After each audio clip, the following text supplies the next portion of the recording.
রাজধানীর বিভিন্ন কাঁচা বাজারে মাছ ও সবজির দাম আবারও বেড়েছে। সপ্তাহের ব্যবধানে বেশ কয়েক ধরনের মাছ ও নিত্য প্রয়োজনীয় সবজির দাম বৃদ্ধি পাওয়ায় চরম বিপাকে পড়েছেন সাধারণ ক্রেতারা। সবজির দামও অনেক বেশি, মাছ নিছি মাছের দামও অনেক বেশি। পাঙ্গাস মাছ আগে নিতাম যেটা 150 টাকা, এটা হচ্ছে 180 টাকা। আমরা মানে যে জায়গায় 1000-1200-1500 টাকার মাছ নিতে মানে 500-600 টাকার মাছ নিছি আপাতত চলার জন্য, ঠিক আছে। আর কাঁচা বাজারও অনেক দাম বেশি, অল্প অল্প করে নিতেছি, পরবর্তীতে যদি দাম কমে পরবর্তীতে আবার নিব, ঠিক আছে।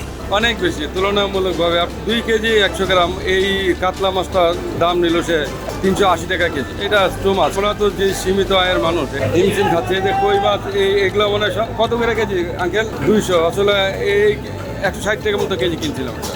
মানে আয়ের সাথে সন্তুষ্ট নাই, মধ্যবিত্তের উপরেই প্রভাবটা তো। এবং নিম্ন যারা আছে একবারে ছোট, যারা মানে দিন মধ্যে রিক্সাওয়ালা, ওরা ভালো আছে। আর হাই সোসাইটিতে যারা আছে একটু উচ্চবিলাসী, ওরা ভালো আছে না। আমাদের মতো মিডিল ক্লাসের ওদের অবস্থা না বিশ্বাস। পটল, উষা, ঢেঁড়স এগুলো সব কিনছে। বাজার খুব হাই, সব তরকারির বাজারও হাই, মাছের বাজারও। শুধু এক পটলের দাম কম দেখলাম 30 টাকা, আর সব বেশি অনেক দাম। ইলিশ মাছ তো এটা তো বলারই নাই। এই পাবদাগুলো আসলে আগে 250, এখন 300, নিচে 300। ওই রুইগুলা 250, এখন 350, 400। এভাবেই কোটি কোটি মানুষের ঘরে দেশ জুড়ে ফ্রিজ একটাই, ওয়ালটন।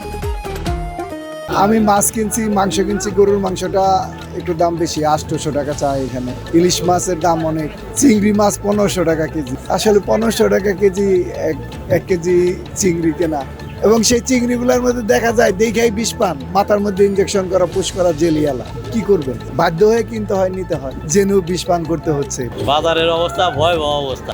2 সপ্তাহ আগে যেরকম ছিল, এই সপ্তাহে একেবারে আকাশ পাতাল ব্যবধান।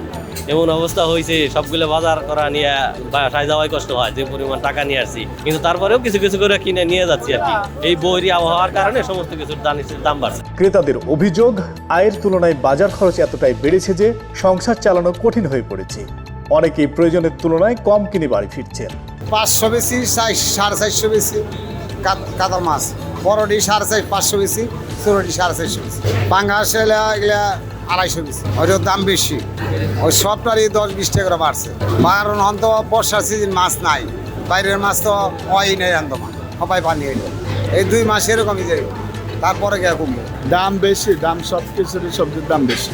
শসা বাড়ছে কেজিতে 40-50 টাকা, ঝিঙ্গা বাড়ছে কেজিতে 20 টাকা, কাঁকল বাড়ছে কেজিতে 15 টাকা, এটা বাড়ছে কেজিতে 40 টাকা, টমাটো কেরেটে বেশ বাড়ছে 600 টাকা, ভেন্ডি কেজিতে 40 টাকা বাড়ছে। পোস্তা আপনার 80 টাকা কিনা, 12 টাকা আনলো। জাগাত বৃষ্টি সবজি নাই, যা আনে নিয়ে আনে, কারণ বাজারে হইতেছে না, বাইরে লয়ে জায়গা সব। অন্যদিকে বিক্রেতারা বলছেন, বৃষ্টির কারণে পাইকারি বাজারের দাম বাড়ায় খুচরা পর্যায়ে বেশি দামে বিক্রি করতে হচ্ছে। সরবরাহ সংকট ও পরিবহন ব্যয় বৃদ্ধিকেও দায়ী করছেন তারা। এদিকে বাজারের দাম নিয়ন্ত্রণে কার্যকর নজরদারি ও দ্রুত ব্যবস্থা নেওয়ার দাবি জানিয়েছেন ভোক্তারা।